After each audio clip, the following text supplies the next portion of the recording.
Chapter 2 का नाम क्या है?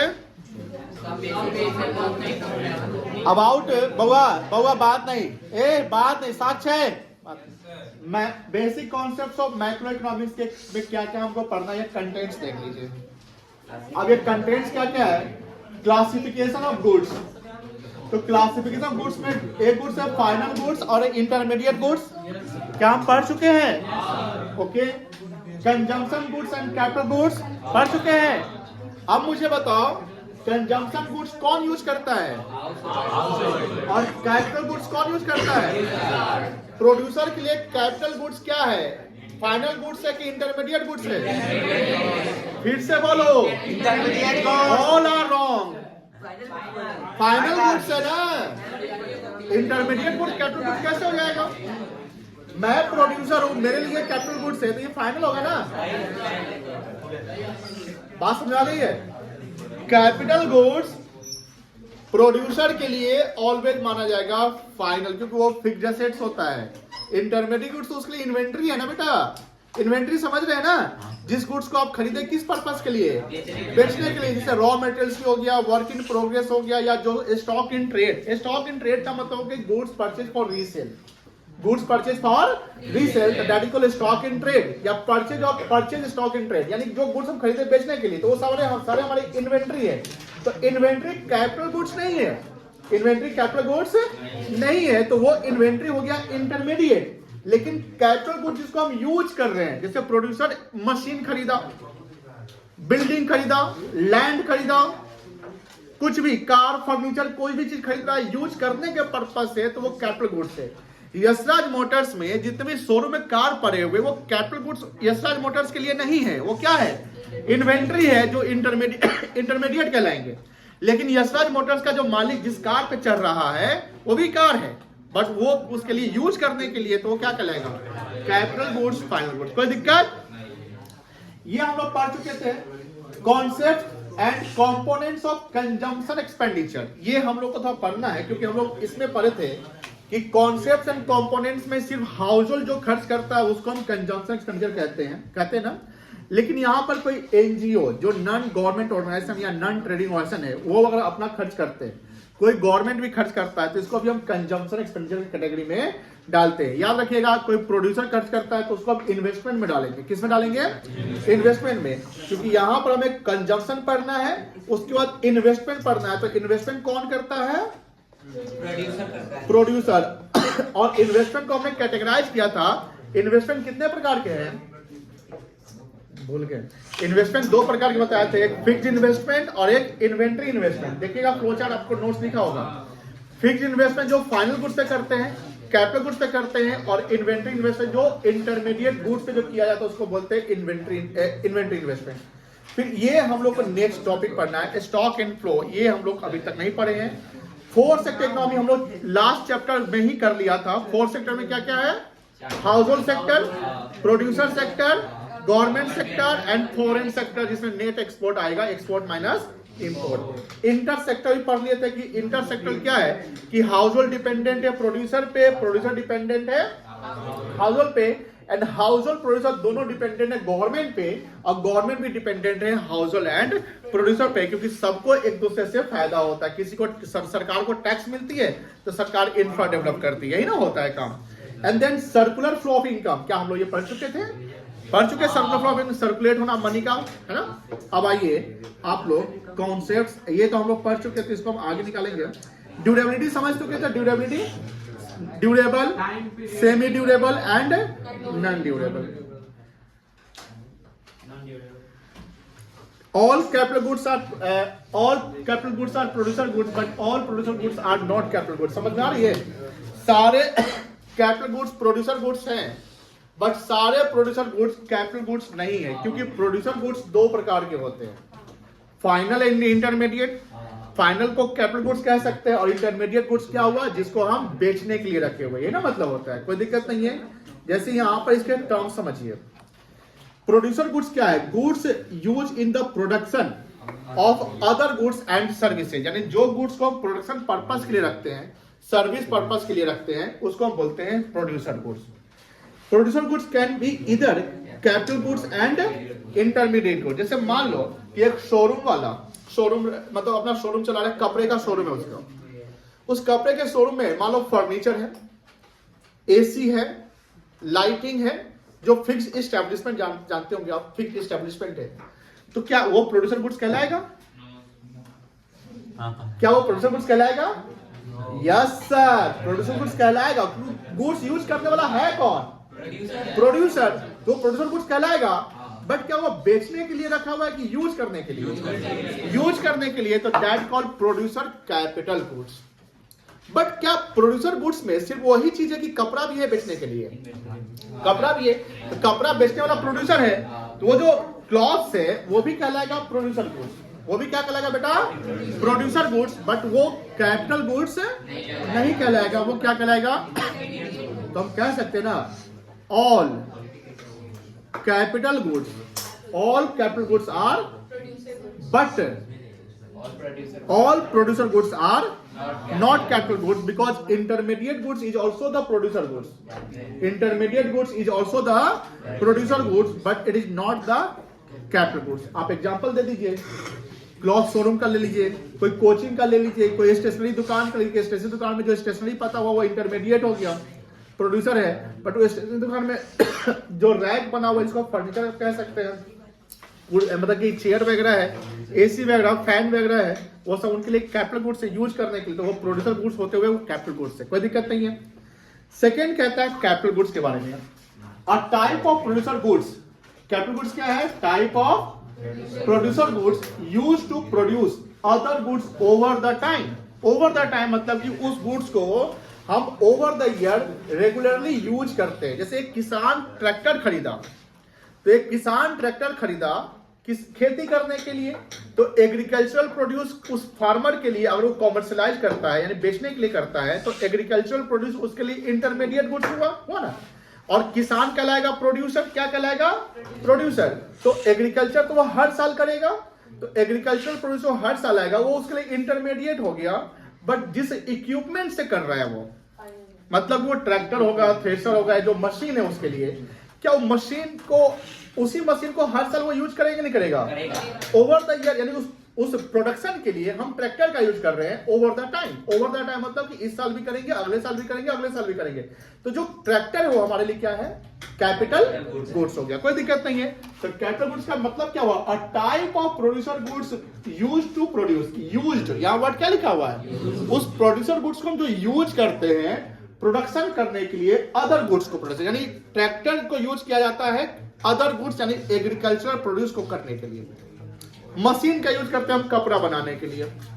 मशीन का यूज करते हैं हम, मान लो कि जैसे कारपेंटर के पास भी मशीन होता है ना, कारपेंटर भी जो मशीन यूज करता है फर्नीचर आइटम बनाने के लिए, तो कारपेंटर क्या बेचेगा? मशीन बेचेगा कि फर्नीचर बेचेगा? फर्नीचर। तो जो मशीन यूज करता है, तो उसी मशीन से डिफरेंट फर्नीचर बनाएंगे ना, तो उस मशीन का अदर गुड्स बनाने में जो यूज करते हैं वो कैपिटल गुड्स कहलाएगा। एग्जाम्पल, अ मशीनरी, टूल्स, बिल्डिंग एक्सेट्रा। इसमें और भी आएगा, ट्रैक्टर वगैरह भी आ जाएगा, फैन वगैरह आ जाएगा। Not directly consume by consumers, वो कैपिटल गुड जो कंज्यूमर डायरेक्टली कंज्यूम नहीं करता है, उसको यूज किया जाता है प्रोड्यूसर के द्वारा। इंटरमीडिएट गुड्स फिर क्या हुआ? और type of producer goods. Intermediate goods भी क्या है बेटा? प्रोड्यूसर गुड्स है that is used up in the production process.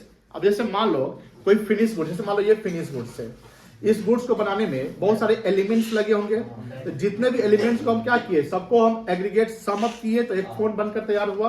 तो सारे जो एलिमेंट्स बनकर तैयार हो रहे हैं वो सारे क्या कहलाएंगे? इंटरमीडिएट गुड्स कहलाएंगे। क्या कहलाएंगे बेटा?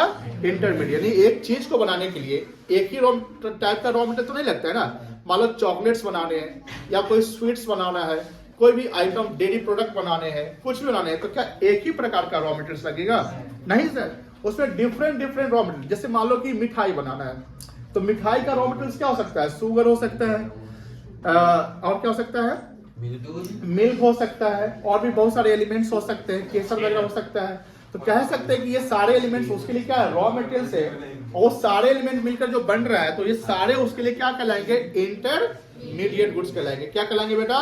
इंटरमीडिएट। तो ये जो कॉन्सेप्ट्स है, इस कॉन्सेप्ट का मतलब क्या है कि सवाल पूछेगा, ऑल कैप, ये एक सेंटेंस लिखेगा, all capital goods are producer goods, all capital goods are, ये तो सही है, but all producer goods are, अच्छा नॉट नहीं लगाए हैं, आगे में बट नॉट आर, अच्छा यहाँ लिख दिया बट नॉट।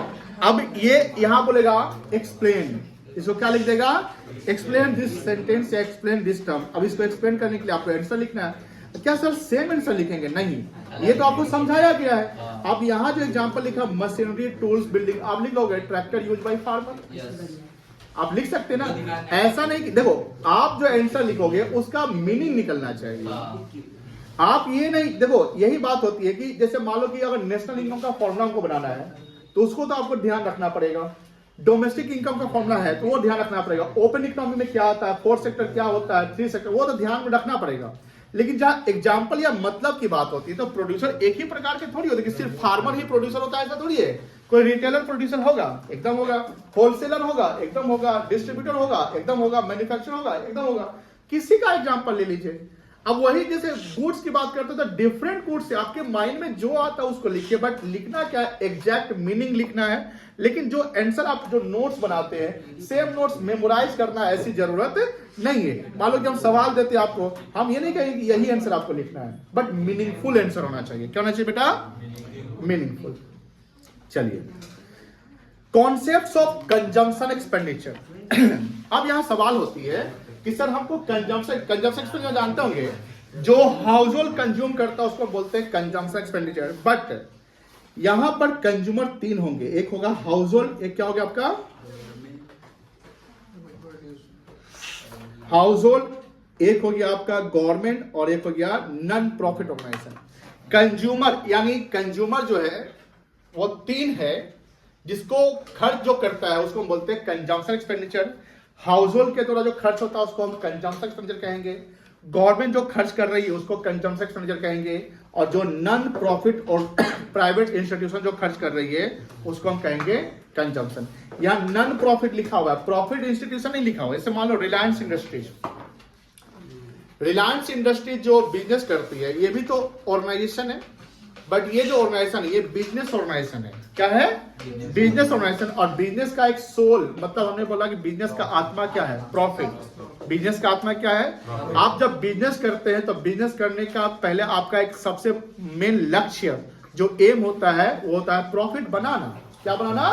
प्रॉफिट। लेकिन मान लो कि आप सिविल वर्क करते हैं, सोशल वर्क करना चाहते हैं, आप सोसाइटी को अपना सर्विस देना चाहते हैं, तो कहीं ना कहीं वहां आपका इंटेंशन प्रॉफिट कमाना नहीं होता है। वहां होता है कि सोसाइटी को थोड़ा सा हम क्या करें, ग्रो अप करें, सोसाइटी को हम अवेयर कराएं, सोसाइटी में जो प्रॉब्लम है उसको हम अपना प्रॉब्लम को हम दूर करें। तो उस ऑर्गेनाइजेशन को बोलते हैं नॉन प्रॉफिट। नॉन प्रॉफिट मतलब जिसका इंटेंशन प्रॉफिट कमाना नहीं है। लेकिन क्या नॉन प्रॉफिट इंस्टीट्यूशन भी खर्च करती है, कंजम्पशन करती है, तो उसको भी हम किस कैटेगरी में डालेंगे? कंज्यूमर के कैटेगरी में। तो कंज्यूमर कितने हो गए? कौन कौन? हाउस होल्ड, गवर्नमेंट और एनजीओ या नॉन प्रॉफिट प्राइवेट इंस्टीट्यूशन। अब यहाँ गवर्नमेंट जानते होंगे, जैसे गवर्नमेंट में सेंट्रल गवर्नमेंट, स्टेट गवर्नमेंट या म्युनिसिपल कॉर्पोरेशन, आप सुनते हैं नगर निगम जानते होंगे सब चीज। ये सारे जो कंजम्पशन करते हैं वो गवर्नमेंट के कैटेगरी, गवर्नमेंट के अंडर आ जाएगा। हाउस होल्ड का मतलब जो डोमेस्टिक पर्पस के लिए यूज होता है, आप जानते होंगे, यानी हमारे घर पे जो यूज होता है, प्रोड्यूसर का भी अपना घर होता होगा ना, तो प्रोड्यूसर के घर पे जो यूज होता है, आपके घर पे, हमारे घर पे जो यूज होता है, जो भी कंजम्पशन होता है, चाहे वो ड्यूरेबल गुड्स हो, नॉन ड्यूरेबल हो, सेमी ड्यूरेबल हो, एक चीज हमने छोड़ा था, या सर्विस हो। क्या हो बेटा? सर्विस हो। ये सारे कंजम्पशन एक्सपेंडिचर के कैटेगरी में आ जाएंगे। उसके अलावा गवर्नमेंट की भी तो खर्च है। गवर्नमेंट के क्या खर्च है? देख लिए तुमको, हाँ, बदमाशी करते हुए, समझ गया ना। चलिए, गवर्नमेंट के क्या खर्च है? इंफ्रा डेवलप करना, सैलरी, गवर्नमेंट एम्प्लॉय को सैलरी देना, हेल्थ पे फोकस करना, एजुकेशन पे। आप जानते होंगे बहुत सारे जैसे आंगनबाड़ी चलता है ना, तो आंगनबाड़ी में मिड डे मील सब का प्रोग्राम चलता है। खाना अब सब बंद हो गया, चल रहा है क्या? चल रहा है। आकाश खा गया है, आकाश दिखा। चलो, तो ये सारे खर्च क्या है? गवर्नमेंट के। ये क्या है बेटा? गवर्नमेंट को। बहुआ बात नहीं प्लीज। थर्ड है non profit private organization like NGO. NGO का फुल फॉर्म टेम्पल जानते होंगे, mosque, gurdwara and other charitable institution. हाँ होता है उनका जो खर्च ले सकते हैं। तो ये सारे जो है प्रोवाइडिंग फ्री फूड, शेल्टर मतलब क्या होता है, आवास वगैरह, एंड एजुकेशन, ये सारा खर्चा क्या कहलाएगा, बोलो, कंजम्पशन एक्सपेंडिचर। ये साक्ष्य है। एक चीज ध्यान रखना, ये सारा कॉन्सेप्ट जो है आगे जो आप पढ़ेंगे नेशनल इनकम, उसमें आने वाला है। और नेशनल इनकम आपका बुखार छुड़ा देगा जो पढ़ाई पे ध्यान नहीं देगा, हम पहले ही बोल दिए।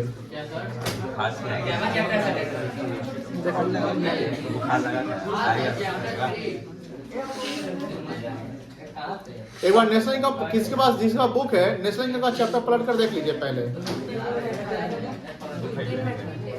हम ही पलट कर दिखाते हैं।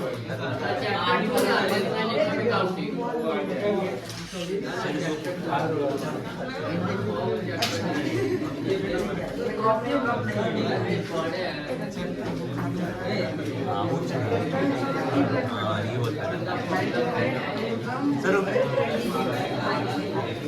हमारा मत चक्कर है 2 महीना बाद में आना, तो कल रिपेयर हो जाएगी। पढ़ाए चैप्टर देखेंगे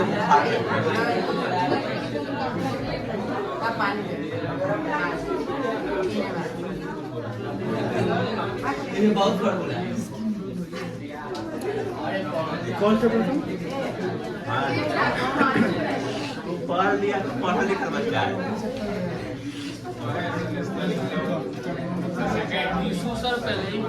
सर इसको पढ़ लिया चैप्टर 3 पढ़ लीजिए। कैसे पढ़ लिया रे?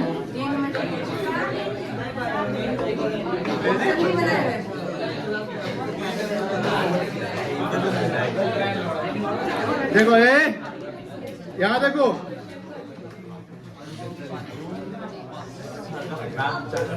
दिख रहा है कुछ नेशनल इनकम का कुछ कैलकुलेशन सब दिख रहा है। तो जब तक कॉन्सेप्ट क्लियर नहीं रहेगा ये नहीं बनेगा। और कॉन्सेप्ट क्लियर के लिए जो चैप्टर चल रहे हैं चैप्टर 2, उसको प्रॉपर फोकस करना पड़ेगा। तो पहले हम बता रहे हैं कि ध्यान अगर हट गया तो दिक्कत हो जाएगा। और नेशनल इनकम से डेफिनेटली एक सवाल आता है जो कंपलसरी रहता है, ऑप्शनल नहीं रहता कि छोड़ सकते हैं, ध्यान रखना। तो उसको बनाना ही पड़ेगा एग्जाम में, 6 नंबर का। सच बोल रहे ना, आ जाता है। पीछे हल्ला नहीं। यहां देखो, अब यहां पर हम लोग का टॉपिक क्या चल रहा है, कंजम्पशन एक्सपेंडिचर। आप लोगों को याद होगा कि हमने एग्रीगेट डिमांड का एडी बताया था कि एडी इक्वल्स होता है सी प्लस आई, बताया था, याद है? आप तक अभी तक जो नोट्स लिखे हो ना उसमें जाकर पलटना, मिल जाएगा। कंजम्पशन प्लस इन्वेस्टमेंट, इकोनॉमी में डिमांड होता है aggregate demand, close economy 2 sector, एक होता है क्लोज इकोनॉमी 3 सेक्टर से गवर्नमेंट भी आता है, और एक होता है ओपन इकोनॉमी 4 सेक्टर। तो यहाँ पर एग्रीगेट डिमांड जो है वो मैक्रो इकोनॉमिक्स का पार्ट होता है। किसका पार्ट होता है? मेरी बात ध्यान सुनिएगा, ये सारा काम आने वाला आगे। तो एग्रीगेट डिमांड जो मैक्रो इकोनॉमिक्स का पार्ट है उस एडी में लिया जाता है कंजम्पशन प्लस इन्वेस्टमेंट। कंजम्पशन करने वाला कंज्यूमर है, कंजम्पशन करने वाला कौन है? कंज्यूमर है। और इन्वेस्टमेंट करने वाला कंज्यूमर नहीं है, कौन है? प्रोड्यूसर।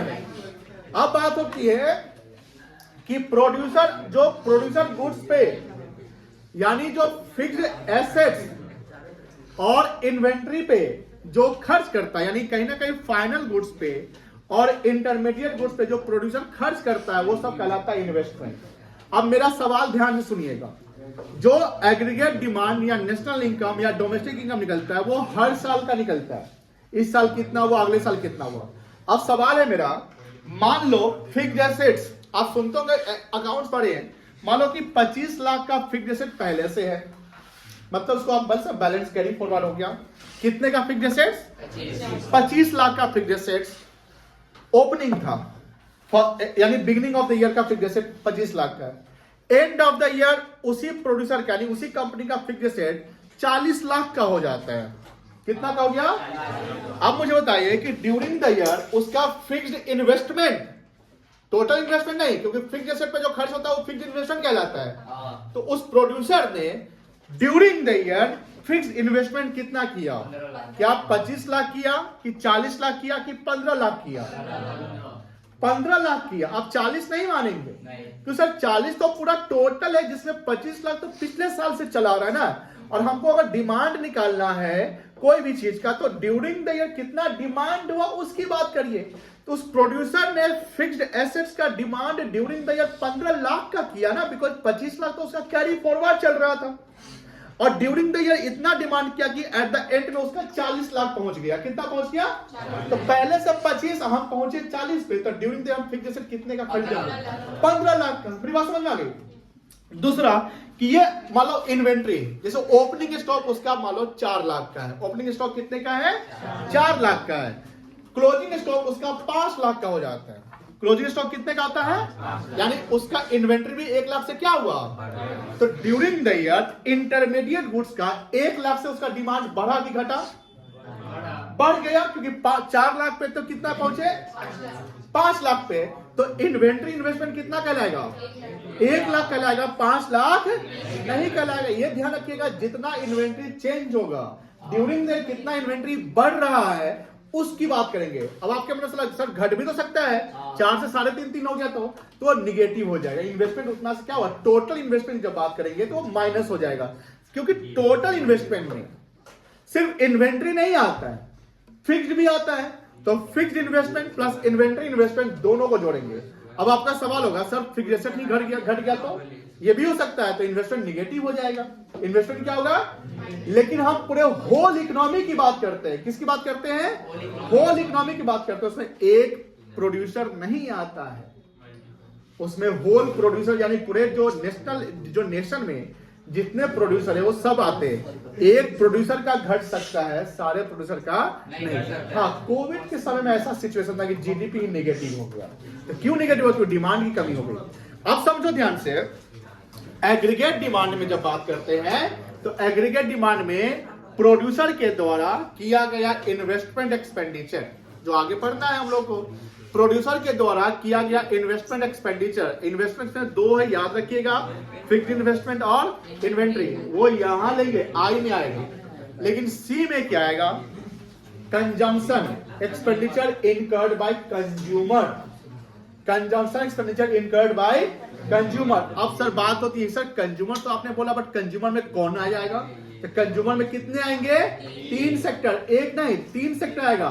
हाउस होल्ड आ गया, गवर्नमेंट आ गया, और नॉन गवर्नमेंट ऑर्गेनाइजेशन या नॉन प्रॉफिट ऑर्गेनाइजेशन कह सकते हैं। मेरी बात समझ आ रही है?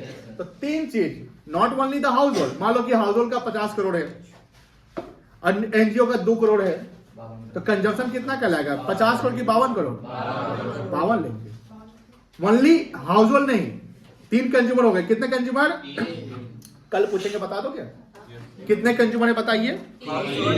3 है। तो ये जो हाउस होल्ड के द्वारा जो खर्चा कहलाया होगा उसको क्या कहेंगे? कंजम्पशन एक्सपेंडिचर की इन्वेस्टमेंट एक्सपेंडिचर। कंजम्पशन गवर्नमेंट के द्वारा जो खर्च होगा उसको क्या बोलेंगे? कंजम्पशन की इन्वेस्टमेंट। कंजम्पशन एनजीओ जो खर्च करेगा उसको क्या बोलेंगे? कंजम्पशन। जो कोचिंग चलाता है वो खर्चा करेगा, वो क्या करेंगे?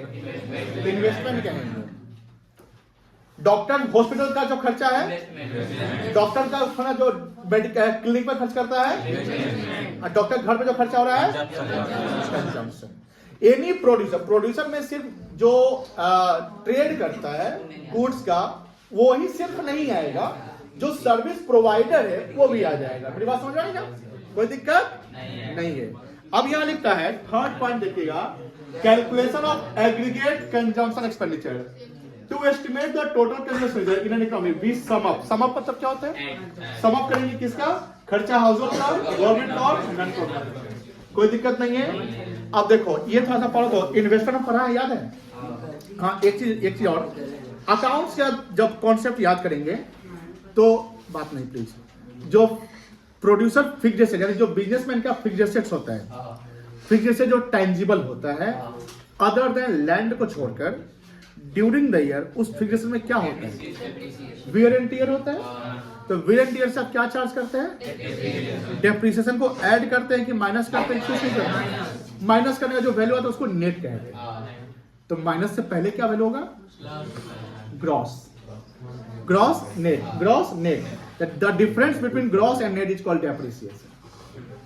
ग्रॉस मतलब before providing depreciation, net means after deducting depreciation, but depreciation is only charge on fixed asset other than land, not on inventory. Inventory में सर डेप्रिसिएशन नहीं लगता है, क्या लगता है बता सकते हैं? बताए होंगे की टर्म 4 बताए थे, याद करिएगा। डेप्रिसिएशन चैप्टर में एक बताते डेप्रिसिएशन, एक बताते एमोर्टाइजेशन, एक बताते ऑब्सोलिसेट, हाँ ऑब्सोलिसेट बताए थे, और एक बताए थे फ्लक्चुएशन। क्या बताए थे? फ्लक्चुएशन का मतलब क्या होता है? करेंट एसेट जो इन्वेंट्री जो होता है बिजनेसमैन का, कोई भी चीज वो ऊपर नीचे होता नहीं होता है। सब्जी का दाम बढ़ गया घट गया, कोई इन्वेंट्री का दाम बढ़ गया घट गया, तो कहीं ना कहीं बउआ प्लीज जो करेंट एसेट्स में इन्वेंट्री है उसमें डेप्रिसिएशन नहीं लगेगा, उसमें फ्लक्चुएशन होगा। वो मार्केट के प्राइस जो होते हैं उसके अकॉर्डिंग सामान बिकता है। गवर्नमेंट मान लो कोई चीज पे प्राइस रिस्ट्रिक्ट कर दे, मान लो कभी जैसे महंगाई बहुत बढ़ता है तो सरकार वहां बीच में इंटरफेयर करती है। सरकार कहती है कि इस प्रोडक्ट का एमआरपी मैक्सिमम प्राइस इतना रहना चाहिए, इससे ज्यादा पे नहीं बेचना है। तो आप इससे ज्यादा बेचेंगे तो इनलीगल हो जाएगा। तो मार्केट में जो प्रोडक्ट बिकते हैं अदर देन एमआरपी, जो पैक प्रोडक्ट जो एमआरपी होते हैं उसके अलावा जो प्रोडक्ट के प्राइस का सेम होते हैं नहीं, जनरली जो ज्यादा फ्लक्चुएट सब्जी करता है, सीजनल जो मान लो कि जो लेटेस्ट होता है, जो नया सब्जी आता है उसका प्राइस बहुत ज्यादा रहता है। जो पूरा मतलब कि पूरा सप्लाई उसका ज्यादा होता है, प्राइस क्या हो जाता है? तो जो इन्वेंट्री होते हैं सब फ्लक्चुएशन होते हैं। लेकिन जो फिक्स्ड एसेट्स होगा, जो फिक्स्ड एसेट होगा उसको उठाइए, सोया हुआ बच्चा है, तबीयत खराब है उसका, क्या बुखार लग गया? उसका सर चुका कितना बुखार देगा? गर्म है बहुत ज्यादा क्या? तो दवा खाएगा? है दवा है, पूछो खाएगा तो, नहीं तो आराम करने। चलो आराम। हाँ सुनो बउआ, फिक्स्ड एसेट्स बोलिए ना। अदर देन लैंड, लैंड पे क्या लगता है? एप्रिसिएशन लगता है। बट लैंड को छोड़कर जो फिक्स्ड एसेट आप यूज करते हैं ड्यूरिंग द ईयर, उसमें बहुत सारे रीजन होते हैं दाम घटने के।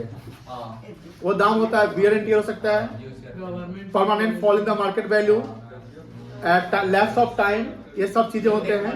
तो ये सब से डेप्रिसिएशन लगता है। आप समझो ध्यान से, डेप्रिसिएशन मान लो कि 10 लाख का कोई मशीन खरीदे, 1 लाख डेप्रिसिएशन लग गया ड्यूरिंग द ईयर, जब लगे ना तो नेट एट द एंड कितना वैल्यू हो गया? 9 लाख। तो जो 10 लाख है वो कहलाएगा ग्रॉस। क्या कहलाएगा? ग्रॉस। आप प्रोड्यूसर खर्च करता तो इन्वेस्टमेंट कैसे ना, तो ग्रॉस इन्वेस्टमेंट बोल दीजिए। 1 लाख डेप्रिसिएशन माइनस कर दिए, 1 लाख जैसे डेप्रिसिएशन माइनस कर देंगे तो नेट वैल्यू 9 लाख आ गया। उसको क्या बोलेंगे? नेट इन्वेस्टमेंट बोलेंगे। क्या बोलेंगे? तो इसको पढ़ो तो,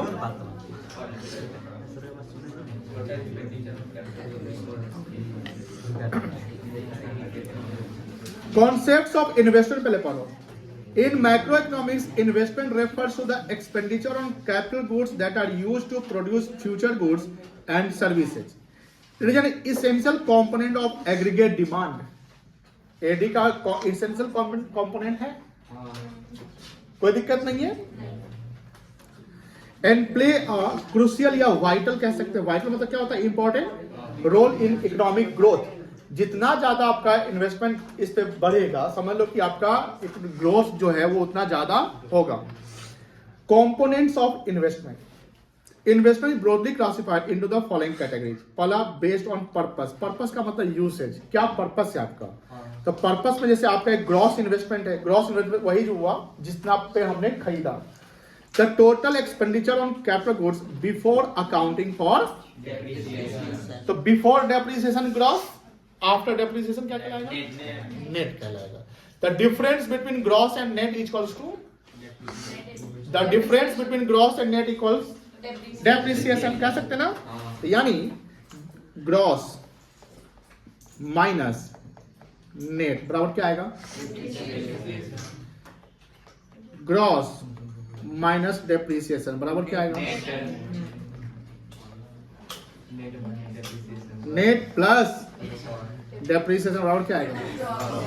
ये टर्म समझ में आया कि नहीं आया? कोई दिक्कत नहीं है।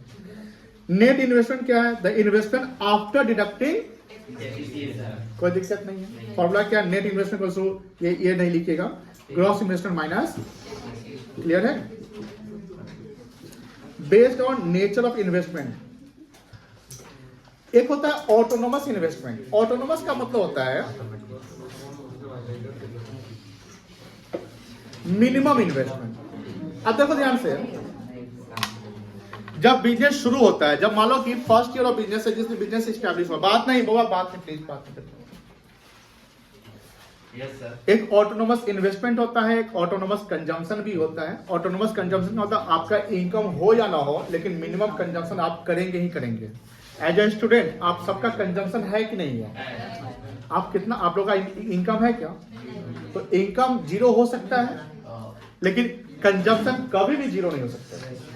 कंजम्पशन, बच्चा जन्म लेता है ना, तो पहला दिन से उसका कंजम्पशन शुरू हो जाता है, होता है कि नहीं होता?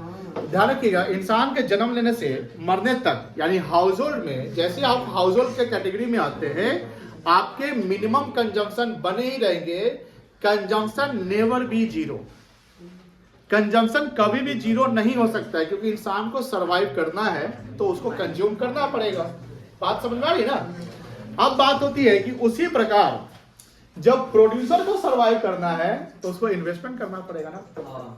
जब आप बिजनेस शुरू करते हैं तो पहले आपका इनकम जनरेट होता है कि पहले आप कुछ खर्च करते हैं? पहले तो आपको बिजनेस सेटअप करना है। बिजनेस सेटअप के लिए आप प्रीमिसेस लेंगे तो उसका रेंटल कॉस्ट, कुछ स्टाफ रखेंगे उसका सैलरी कॉस्ट, इक्विपमेंट रखेंगे उसका खर्च, बिजनेस में जो इन्वेंट्री रखेंगे उसके खर्च, एंड देन जब कस्टमर आपके पास आएंगे तो इनकम क्रिएट होंगे। तो फर्स्ट ईयर जैसे आपने मैनेजमेंट ऑब्जेक्टिव पढ़ा होगा, याद होगा, मैनेजमेंट ऑब्जेक्टिव में एक ऑर्गेनाइजेशनल ऑब्जेक्टिव था। उस ऑर्गेनाइजेशनल ऑब्जेक्टिव का 3 स्टेप थे, सर्वाइवल, प्रॉफिट एंड ग्रोथ। तो जो स्टार्टिंग का समय होता है वो हमेशा बिजनेसमैन के लिए सर्वाइवल होता है। क्या होता है बेटा? सर्वाइवल। तो सर्वाइवल में जो मिनिमम इन्वेस्टमेंट, यानी हमारी इनकम जीरो होते हुए भी हमारी जो इन्वेस्टमेंट है, as a producer point of view, income zero होते हुए भी जो इन्वेस्टमेंट है, that is called minimum investment, and that is called investment, autonomous investment. Investment does not depend on income level, जो हमारे इनकम पे डिपेंड नहीं करता है। जब हमारा इनकम बढ़ेगा तो एज ए हाउस होल्ड हम अपने खर्च भी बढ़ा लेते हैं। हमारा जब इनकम बढ़ेगा तो हमारे खर्च भी क्या होते हैं, लेकिन जब हमारा इनकम जीरो होगा तो खर्च को हम जीरो नहीं कर पाएंगे, मिनिमम लेवल पे तो ले आएंगे। उसी प्रकार बिजनेसमैन जब बिजनेस शुरू करता है तो उसके मिनिमम इन्वेस्टमेंट तो होते ही होते हैं, लेकिन बिजनेसमैन के पास जब कंज्यूमर आएंगे, जब प्रॉफिट आएगा, जैसे सर्वाइवल, प्रॉफिट, ग्रोथ, कोरिलेट करिए हर चीज को, अकाउंट्स, मैनेजमेंट और इकोनॉमिक्स को कोरिलेट करना है, क्योंकि आप पढ़ रहे हैं। तो जब हम अगर इनकम क्रिएट कर रहे हैं एज ए बिजनेसमैन, तो इनकम का कुछ पार्ट प्रॉफिट बचेगा ना। तो आपने पढ़ा कि प्रॉफिट क्या होता है, कुशन टू द कंपनी होता है, जो प्रॉफिट को हम री इन्वेस्ट कहाँ करेंगे, बिजनेस में। अगर प्रॉफिट को आप खा गए तो फिर बिजनेस ग्रो करेगा नहीं। बिजनेस को अगर एक्सपैंड करना है, बिजनेस को ग्रो करना है, तो उस प्रॉफिट को क्या करना पड़ेगा, बिजनेस में डालना पड़ेगा। तो बिजनेस में आप क्या टर्म यूज करते हैं सर, बिजनेस में हम री इन्वेस्ट करेंगे, तो उससे इन्वेस्टमेंट हमारा क्या होगा, बढ़ेगा। तो वो इन्वेस्टमेंट बढ़ेगा तो मिनिमम लेवल से बढ़ा ना। मेरा मिनिमम लेवल 1 लाख का है, प्रॉफिट कमाए तो अब ये बढ़ा देते हैं, बट 1 लाख तो आपको मिनिमम जो घर से लेकर लगाना पड़ेगा। तो वो कहता है कि ऑटोनोमस इन्वेस्टमेंट वैसा इन्वेस्टमेंट होता है जो इनकम पे डिपेंड नहीं करता है। इनकम पे डिपेंड कब करेगा, जब ऑटोनोमस इन्वेस्टमेंट का वैल्यू क्या होगा, बढ़ जाएगा। एक चाय का दुकानदार भी अगर चाय का दुकान खोलता है तो मिनिमम इन्वेस्टमेंट 5,000, 2,000, 4,000, 1,000 जो भी है वो भी करता होगा ना। तो that is called autonomous investment. आप बिजनेस शुरू करने के लिए आप ऐसा नहीं कि जीरो इन्वेस्टमेंट से बिजनेस कर ले, ऐसा नहीं हो सकता। थोड़ा बहुत इन्वेस्टमेंट हो सकता है। हाँ, पार्टनरशिप में आप 4-5 पार्टनर मिलते हैं जिसमें आपके बिजनेस आइडिया है, बोलते हैं कि आप पैसा नहीं लगाएंगे, ठीक है, आप नहीं लगाए, आपके पार्टनर तो लगा रहे हैं ना। बात समझ में आ रही ना? चलिए, हाँ ऐसा हो सकता है। जो क्वेश्चन वेरी नहीं सिलेबस के बारे में सवाल पूछिए बच्ची कि मान लो कि जिसने तुम लोग ना बात करने लगता है ना रे साक्ष्य है मूड़ी घुसाता है उसको बहुत समझते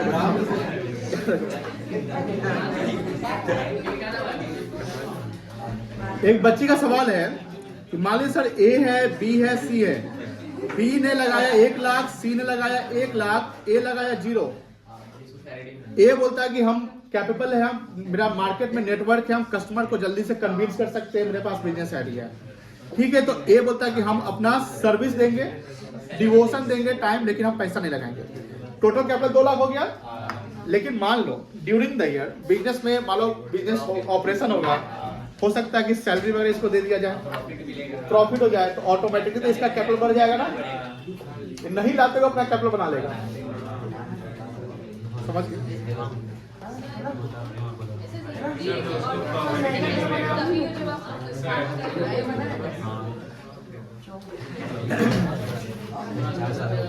जरूरी नहीं है लेकिन जैसे बिजनेस स्टार्ट कर लिए जब बिजनेस चल रहा है तो ऑब्वियस बात है इनकम होगा। हो सकता है कि शुरुआत में लॉस के कैटेगरी में है तो लॉस के कैटेगरी में आपके ऑटोनोमस इन्वेस्टमेंट बने रहेंगे जब तक आपका बिजनेस मार्केट में एग्जिस्ट करता है। आप रिलायंस इंडस्ट्री भी अगर है तो उसके भी ऑटोनोमस कंजम्पशन अभी भी होंगे एकदम होंगे।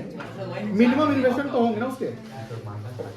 मान लो कि 50 करोड़ मतलब 5 लाख से शुरू किया होगा मान लो रिलायंस तो 5 लाख हो रहा है। हाँ उसमें फिर मान लो कि 5 लाख से 5 करोड़ हो गया फिर मान लो 10 लाख निकाल लिया तो आप थोड़ी बोलेंगे 10 लाख ऑटोनोमस से निकाल लिया नहीं वो 10 लाख निकल गया प्रॉफिट से निकला 5 लाख बेस जो है हमारा बना हुआ है बेस मिनिमम ठीक है। हाँ वो बाद में जाकर मिक्स हो जाता है मिक्सचर हो जाता है। जैसे मान लो कि अभी आपके इनकम 0 है अभी आपके इनकम 0 है लेकिन पेरेंट्स का खर्च आपके ऊपर मान लो महीने का 5,000 7,000 होता होगा तो आपके लिए 7,000 रुपया ऑटोनोमस हो गया। लेकिन जब मान लिया आप जॉब में जाते हैं जहां पर आप 2 लाख रुपया महीने कमाएंगे तो आप अपने खर्च 7,000 ही करेंगे। 2 लाख कमाने पर 1.5 लाख खर्च कर देंगे आप लोग है कि नहीं तो 1.5 लाख खर्च करेंगे फिर भी क्या करेंगे ऑटोनोमस करने से कुछ ना कुछ है ही ना। चलिए आगे देखिए investment that does not depend on income level is called autonomous का investment undertaken by the government और business for long term growth. Business को अगर आगे चलाना तो सब काम करना पड़ेगा। अब यहाँ से सवाल आ गया जैसे गवर्नमेंट का कैसे आएगा गवर्नमेंट को तो आपने कंज्यूमर बोल दिया नहीं गवर्नमेंट की कंपनी होती है ना गवर्नमेंट जैसे मान लो SBI LIC हो गया IOC जो गवर्नमेंट की कंपनीज है या जो गवर्नमेंट जो बिजनेस कर रही है प्रॉफिट पर्पस के लिए उनका जो खर्च है बिजनेस में वो कहलाएगा इन्वेस्टमेंट। मेरी बात समझ में आ रही ना। अब जैसे हमने बोला कि हम यहाँ अगर कोई खर्च करे तो इन्वेस्टमेंट है मेरे घर पे जो खर्च कर रहा है वो क्या कहलाएगा कंजम्पशन कहलाएगा।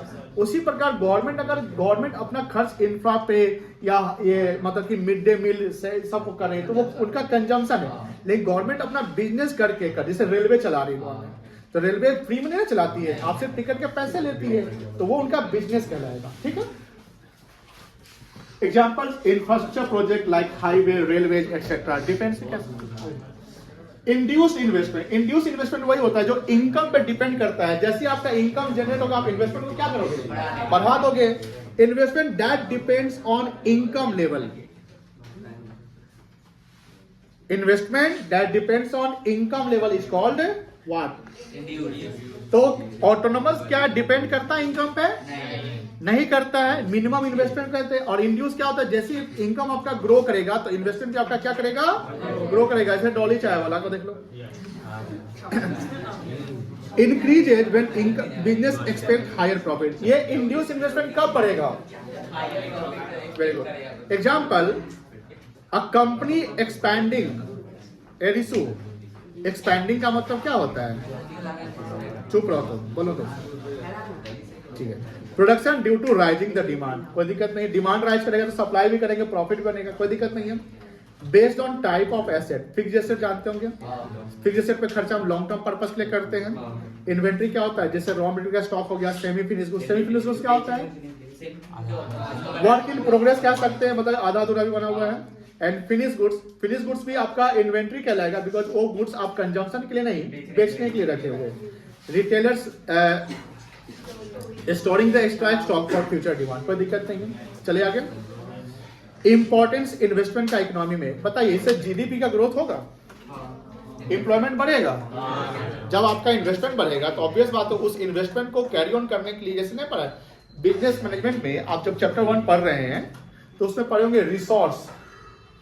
रिसोर्स याद है? रिसोर्स मैनेजमेंट में बिजनेस का रिसोर्स 3 होता है।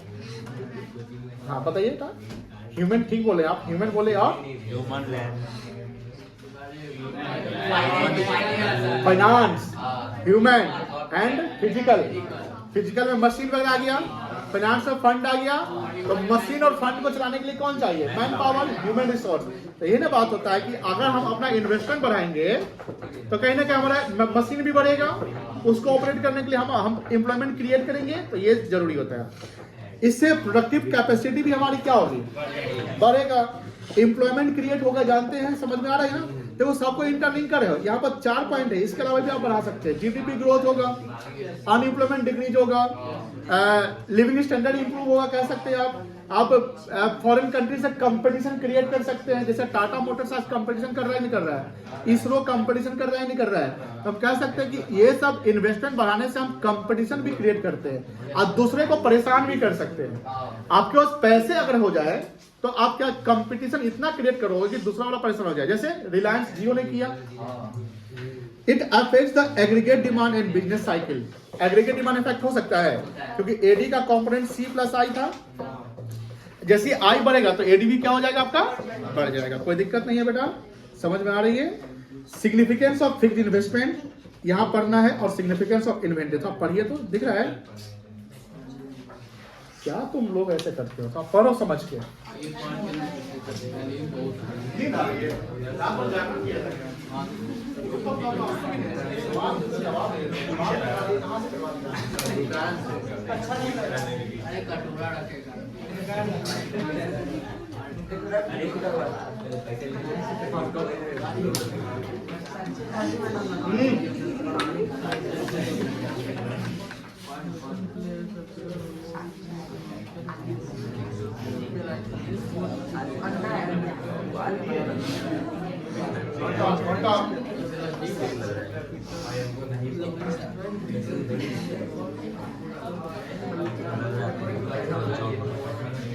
समझा दे कि हो जाएगा? तो पढ़ने का मन ही नहीं कर रहा हूँ। चलो, फिक्स्ड इन्वेस्टमेंट का क्या सिग्निफिकेंस है? कैसा सिग्निफिकेंस का मतलब बताओ? का मतलब क्या होता है? इम्पोर्टेंट। प्रोडक्शन कैपेसिटी बढ़ेगा, इकोनॉमी को ग्रोथ होगा, एम्प्लॉयमेंट क्रिएट होगा, टेक्नोलॉजिकल एडवांसमेंट बढ़ेगा और कहने का इकोनॉमी में स्टेबिलिटी आएगा। स्टेबिलिटी मतलब स्थिरता, फ्लक्चुएशन नहीं रहेगा। हो गया, बात खत्म। यही तो लिखना है टारू का भी। अब इन्वेंट्री पे आइए। इन्वेंट्री पे क्या होगा कि डिमांड जितना है उसके लिए आपके पास अगर अवेलेबल इन्वेंट्री है तो सप्लाई प्रॉपर होगा, स्मूथ प्रोडक्शन होगा। अभी कोई किताब नहीं कर सकेगा। क्या किताब? आने का टाइम आप लोग लेट करते हो, जाने के टाइम में टाइम पर क्यों रहते हो? आज हम टाइम पे टाइम पे आओ ना, ठीक है? बोलिए सर। मेरे टाइम से जाओगे, ठीक है ना? अपने टाइम से आते हो, मेरे टाइम से जाओगे। देखो, सिग्निफिकेंस ऑफ इन्वेंट्री क्या क्या है? इंश्योर स्मूथ प्रोडक्शन, मतलब क्या है? रॉ मटेरियल का प्रॉपर सप्लाई होगा तो प्रोडक्शन प्रॉपर होगा, स्मूथ प्रोडक्शन। सेकंड है हेल्प टू मीट मतलब फुलफिल करना डिमांड फ्लक्चुएशन, जो डिमांड के फ्लक्चुएशन है उस गैप को पूरा कर सकते हैं आप। तीसरा है support the business stability. Business में फ्लक्चुएशन अगर आता है तो वो इन्वेंट्री के कारण ही आता है। फिक्स्ड एसेट तो ऑलरेडी बने रहते हैं, तो जो इन्वेंट्री सप्लाई होते हैं उसी में प्रॉब्लम अगर होगा तो बिजनेस क्या होगा? खराब होगा। तो ये प्रॉपर करना है। प्रिवेंट्स रिसु खड़ा, तू खड़ा। प्रिवेंट्स का मतलब बताओ, जोर से बोलो। प्रिवेंट मतलब बचाना, ठीक। प्रिवेंट मतलब क्या होगा? रोकना, बचाना भी कह सकते हैं आप। बच गया। Prevent stock out. अच्छा ये बताइए, ये बड़ा अच्छा वर्ड है, तुम बताओ। ये स्टॉक आउट का मतलब क्या है? प्लीज। स्टॉक्स का खत्म होना। स्टॉक्स का खत्म होना। स्टॉक आउट का मतलब हुआ कि स्टॉक आपके पास अब मतलब जो जैसे इन्वेंट्री में क्या है ना, जैसे आप लोग आगे जब कोई कॉस्ट अकाउंटिंग सीएमए करोगे या सीए करोगे तो उसमें एक लेवल ऑफ इन्वेंट्री मेंटेन करना होता है। कोई बैंकिंग करेगा उसको ये पढ़ना है।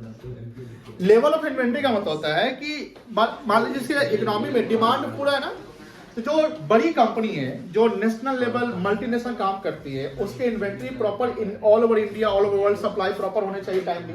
आप देखते होंगे स्टॉक में अगर कमी आ जाएगा तो प्रॉपर दिक्कत हो जाएगा, हर चीज दिक्कत होता है।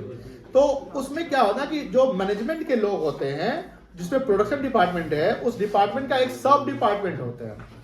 उस डिपार्टमेंट का काम है कि स्टॉक लेवल को मेंटेन करना, और उस स्टॉक लेवल को मेंटेन करने के लिए वो बीन कार्ड बनाता है। बीन कार्ड मतलब कि हर जैसे हर टाइप के स्टॉक होते हैं उसमें वो मेंशन करेगा कि इतना स्टॉक है। जैसे आप देखो मेडिकल जब आप शॉप पे जाते होगे, सबका एक रैक होता है, उस रैक में वो दवा रहता है, ठीक है ना। तो वहां पर भी एक आजकल तो कंप्यूटराइज का जमाना है, सारे एक्सेल पे या सॉफ्टवेयर पे आपके मेंशन रहते हैं कितना इन्वेंट्री मेरे पास है, कितना इन्वेंट्री नहीं है। कभी भी दवा की दुकान में जाइएगा, कोई दवा बताते हैं तो बोलेगा रुक जाइए, वो वहां जाकर चेक नहीं करता है, वो कंप्यूटर खोलता है, वहां देखता है कि हाँ अच्छा ये दवा, अरे देखो तो वहां पर है कि नहीं, ये खत्म है, आउट ऑफ स्टॉक। वो क्योंकि वो इन्वेंट्री को क्या कर रहा है, प्रॉपर मेंटेन कर रहा है, कंप्यूटराइज यानी अप टू डेट रखा हुआ है। क्योंकि इन्वेंट्री को मेंटेन करना जरूरी है। आप अगर मेंटेन कर लेते हैं, वहां लगता है कि एक इन्वेंट्री में दो ही प्रोडक्ट बचा हुआ है, आप जल्दी से जाकर क्या करोगे, उसको ऑर्डर कर लोगे और भी मंगा लोगे। तो यही बात होती है कि इन्वेंट्री का लेवल मेंटेन करता है। तो अब इन्वेंट्री का लेवल मेंटेन करने के लिए ये भी तो इन्वेंट्री का इंपॉर्टेंस है कि जो स्टॉक आउट होना है उसको बचाते हो। तो स्टॉक आउट से कंज्यूमर आपका क्या होगा, वापस चला जाएगा। हो सकता है कि वो प्रोडक्ट एक खरीदने आया था, मान लेते हैं, लेकिन हो सकता है उसके माइंड में 3-4 और प्रोडक्ट लगा खरीदने का, लेकिन जो मेन प्रोडक्ट जो बोल रहा है वही आपके पास नहीं है, तो अदर प्रोडक्ट बोलेगा नहीं। आप दूध के दुकान पर जाते हैं, बोलते भैया 1 लीटर दूध दे दीजिए। सपोज को उसको चीनी भी लेना है, इलायची भी लेना है, कोई और तो आइटम लेना है, मतलब ब्रेड बटर भी लेने हैं, तो पहले बोलता भैया दूध है ना, दूध तो खत्म है, वो निकल जाएगा, बोलेगा अब दूसरा आइटम जो उसको लेना है वो बोल भी नहीं करेगा, जबकि ऑलरेडी उसके पास आपके पास वो इन्वेंट्री है, फिर भी नहीं बोला। फिर जाएगा दूसरे दुकान पे, वहां बोलता भैया दूध है, हाँ हाँ है लीजिए, भैया इलायची भी दे दीजिएगा 5 रुपए का, भैया ब्रेड दे दीजिए, भैया बटर दे दीजिए, ये दे दीजिए, वो दे दीजिए। अच्छा छोटा बच्चा गया, अच्छा इसके अगर डेयरी मिल्क दे दीजिए। बात समझा रही ना। तो ये ध्यान रखना है, कस्टमर को अगर वापस हो रहा है, अच्छा इसको कैसे रोका जा सकता है। सपोज ऐसा सिचुएशन आता है, प्लीज मार्केटिंग समझिए, अगर ऐसा सिचुएशन आता है जहां पर एक कस्टमर आपके पास आता है और एक्चुअली में वो सामान है ही नहीं आपके पास, दुकान से जाके खरीद दे देंगे। वो क्या करना है बेटा, आप उस कस्टमर को बैठाइए 2 मिनट के लिए, आप अपने स्टाफ को बोलेंगे रुकिए सर हम प्रोवाइड करते हैं, आप दूसरे दुकान जाइए, वहां से सामान लेकर आइए, कस्टमर आपका बना रह जाएगा। वो कस्टमर के अंदर में एक ऐसा मतलब पॉजिटिव फीलिंग्स आएगा कि बड़ा अच्छा दुकानदार है, बैठा के मतलब भगाया नहीं है, बोला कि लेकर आते हैं, तो नेक्स्ट टाइम वो आपके पास जरूर आएगा। क्या बोल रहे बेटा, देखिए ये सब लाइन में होता है, डिपेंड करता है कस्टमर के, सॉरी बिजनेसमैन के मेंटेलिटी पे। आप गांव के दुकान में जाओगे तो थोड़ी रोकेगा, बोले तू हमारा, क्योंकि बगल में तो दुकान ही नहीं उसके पास, तो बोलेगा जाइए अपना लेकर आइए, है नहीं। अच्छा ये कैलकुलेशन ऑफ फिक्स्ड इन्वेस्टमेंट है, इसको थोड़ा सा नजर डालिए तो ये समझ में आ जाएगा मेरे ख्याल से।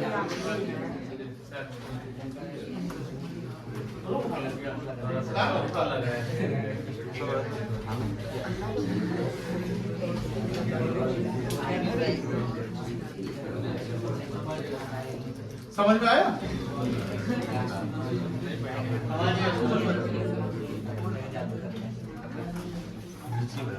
जो समझ गए